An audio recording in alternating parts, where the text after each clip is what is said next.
زمزم کے کھدائی کے وقت کنویں سے سونا، چاندی، تلواریں، زیریں نکل آتی ہیں۔ یہ دیکھ کر قریش کے لوگوں کو لالچ نے آ گھیرا۔ آج کے اس ویڈیو میں دوسرا حصہ پیش کیا جا رہا ہے۔ جن لوگوں نے پہلا حصہ ابھی تک نہیں دیکھا وہ آئی بٹن پر کلک کر کے پہلا حصہ دیکھے۔ اسی طرح قریش نے جان لیا کہ اللہ تعالیٰ عبد المطلب پر مہربان ہے، لہٰذا ان سے جھگڑا نہ ہے، سود ہے اور کاہنہ کے پاس جانے کا کوئی فائدہ نہیں۔ چنانچہ سب لوگ واپس لوٹ آئے۔ واپس آ کر عبد المطلب نے پھر کنویں کی کھدائی شروع کی۔ ابھی تھوڑی سی کھدائی کی ہوگی کہ مال، دولت، تلواریں، زیریں نکل آئی۔ اس میں سونا اور چاندی وغیرہ بھی تھے۔ یہ مال و دولت کو دیکھ کر قریش کے لوگوں کو لالچ نے آ گھیرا۔ انہوں نے عبد المطلب سے کہا، اے عبد المطلب، اس میں ہمارا بھی حصہ ہے۔ ان کی یہ بات سن کر عبد المطلب نے کہا، نہیں، اس میں تمہارا کوئی حصہ نہیں، تمہیں انصاف کا طریقہ اختیار کرنا چاہیے۔ آؤ 500 کے تیروں سے خرہ ڈالے۔ انہوں نے ایسا کرنا منظور کر لیا۔ 2 تیریں کعبے کے نام سے رکھے گئے، 2 عبد المطلب کے اور 2 قریش کے۔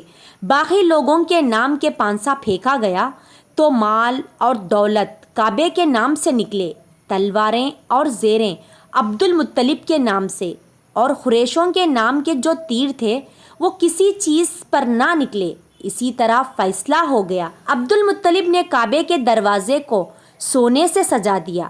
زمزم کی کھدائی سے پہلے عبد المطلب نے دعا مانگی تھی کہ اے اللہ، اس کی کھدائی کو مجھ پر آسان کر دے، میں اپنا ایک بیٹا تیرے راستے میں ذبح کر دوں گا۔ اب جب کہ کنواں نکل آیا تو انہیں خواب میں حکم دیا گیا، اپنی منت پوری کرو، یعنی ایک بیٹے کو ذبح کرو۔ عبد المطلب کو یہ حکم اس وقت دیا گیا جب وہ اپنی منت بھول چکے تھے۔ پہلے خواب میں ان سے کہا گیا، منت پوری کرو۔ انہوں نے ایک مینڈا ذبح کر کے غریبوں کو کھلا دیا۔ پھر خواب آیا، اس سے بڑی پیش کرو۔ اس مرتبہ انہوں نے ایک بیل ذبح کر دیا۔ خواب میں پھر یہی کہا گیا، اس سے بھی بڑی پیش کرو۔ اب انہوں نے اونٹ ذبح کیا۔ پھر خواب آیا، اس سے بھی بڑی چیز پیش کرو۔ انہوں نے پوچھا، اس سے بھی بڑی چیز کیا ہے؟ تب کہا گیا، اپنے بیٹوں میں سے کسی کو ذبح کرو جیسا کہ تم نے منت مانی تھی۔ اب انہیں اپنی منت یاد آئی، اپنے بیٹوں کو جمع کیا، ان سے منت کا ذکر کیا۔ سب کے سر جھک گئے، کون خود کو ذبح کرواتا؟ آخر عبداللہ بولے، ابا جان، آپ مجھے ذبح کر دے۔ یہ سب سے چھوٹے تھے، سب سے خوبصورت تھے، سب سے زیادہ محبت بھی عبد المطلب کو انہی سے تھی، لہٰذا انہوں نے خرہ اندازی کرنے کا ارادہ کیا۔ تمام بیٹوں کے نام لکھ کر خرہ ڈالا گیا۔ عبداللہ کا نام نکلا۔ اب انہوں نے چھری لی، عبداللہ کو بازو سے پکڑا اور انہیں ذبح کرنے کے لیے نیچے لٹا دیا۔ جو ہی باپ نے بیٹے کو لٹایا، عباس سے ضبط نہ ہو سکا، فوراً آگے بڑھا اور بھائی کو کھینچ لیا۔ اس وقت یہ خود بھی چھوٹے سے تھے۔ ادھر باپ نے عبداللہ کو کھینچا۔ اس کھینچا تانی میں عبداللہ کے چہرے پر خریشیں بھی آئے۔ ان خریشوں کی نشانات مرتے دم تک باقی رہے۔ اسی دوران بنو مخزوم کے لوگ آئے۔ انہوں نے کہا، آپ اس طرح بیٹے کو ذبح نہ کریں، اس کی ماں کی زندگی خراب ہو جائے گی۔ اپنے رب کو راضی کرنے کے لیے بیٹے کا فدیہ دے دے۔ اب سوال یہ تھا کہ فدیہ کیا دیا جائے۔ اس کی ترکیب یہ بتائی گئی کہ ایک کاغذ پر 10 اونٹ لکھے جائیں گے، دوسرے پر عبداللہ کا نام لکھا جائے گا۔ اگر 10 اونٹ والی پرچی نکلے تو 10 اونٹ قربان کر دیے جائیں گے۔ اگر عبداللہ والی پرچی نکلے تو 10 اونٹ کا اضافہ کر دیا جائے گا۔ پھر 20 اونٹ والی پرچی اور عبداللہ والی پرچی ڈالی جائے۔